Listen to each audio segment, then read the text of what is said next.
এক দিনের কথা। হযরত উমর ইবনুল খাত্তাব রাদিয়াল্লাহু তাআলা আনহু মদিনায় খলিফার দায়িত্ব পালন করছিলেন। তিনি রাতের বেলা শহরের পথে পথে হাঁটতেন, যাতে তিনি মানুষের জীবনযাত্রা এবং তাদের সমস্যাগুলি নিজের চোখে দেখতে পারেন। একদিন রাতে তিনি শহরের এক প্রান্তে পৌঁছালেন, যেখানে একটি ছোট কুটির থেকে কান্নার আওয়াজ শোনা গেল।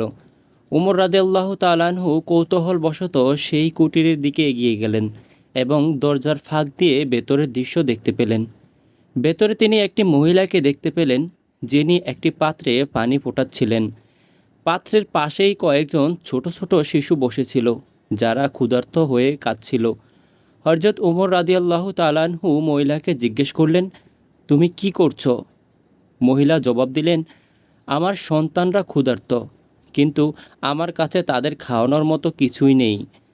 আমি পাত্রে পানি ফুটিয়ে তাদের আশ্বস্ত করার চেষ্টা করছি, যাতে তারা কিছুক্ষণ পর ঘুমিয়ে পড়ে। তাদের ভাবতে দিচ্ছি যে রান্না করা হচ্ছে। এই হৃদয় বিদারক দৃশ্য দেখে হযরত ওমর রাদিয়াল্লাহু তাআলা আনহু দুঃখিত হলেন এবং নিজেকে তিরস্কার করতে লাগলেন যে তিনি একজন শাসক হয়েও তার প্রজাদের এমন কষ্টে রাখছেন। তিনি তৎক্ষণাৎ মদিনার খাদ্যশালায় ফিরে গেলেন এবং নিজের হাতে একটি বস্তা ভর্তি করে খাদ্য সামগ্রী নিলেন। তার সঙ্গী আব্দুর রহমান ইবনে আউফ রাদিয়াল্লাহু তাআলা আনহু তাকে সাহায্য করতে চাইলেন, কিন্তু উমর রাদিয়াল্লাহু তাআলা আনহু বললেন, আমি নিজেই এই ভার বহন করব, কারণ কিয়ামতের দিনে আল্লাহর কাছে আমাকে এর জবাবদিহি করতে হবে। উমর রাদিয়াল্লাহু তাআলা আনহু সেই খাদ্য নিয়ে মহিলার বাড়িতে ফিরে এলেন এবং নিজে তার সন্তানদের জন্য রান্না করতে লাগলেন। খাবার প্রস্তুত হলে তিনি শিশুদের খাওয়ালেন এবং তাদের মুখে হাসি ফুটে উঠল। তখন মহিলা বুঝতে পারলেন যে যিনি তার জন্য এত কিছু করছেন, তিনি খলিফা উমর রাদিয়াল্লাহু তাআলা আনহু ছাড়া আর কেউ নন।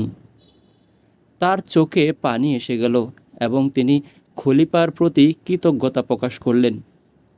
হযরত উমর রাদিয়াল্লাহু তাআলা আনহু তখন তাকে বললেন, তোমার প্রতি এই অধিকার আমার আছে যে তোমার প্রয়োজন পূরণ করি, এটা আমার দায়িত্ব। আল্লাহ যেন আমাকে ক্ষমা করেন, আমি তোমার অবস্থা আগে জানতে পারিনি। এই ঘটনা হযরত উমর রাদিয়াল্লাহু তাআলা আনহুর নেতৃত্ব এবং মানুষের প্রতি তার দায়িত্ববোধের একটি অনন্য উদাহরণ। তিনি শাসক হিসেবে যেমন ন্যায় বিচার প্রতিষ্ঠা করেছিলেন, তেমনি একজন সেবক হিসেবে মানুষের সেবায় নিজেকে উৎসর্গ করেছিলেন।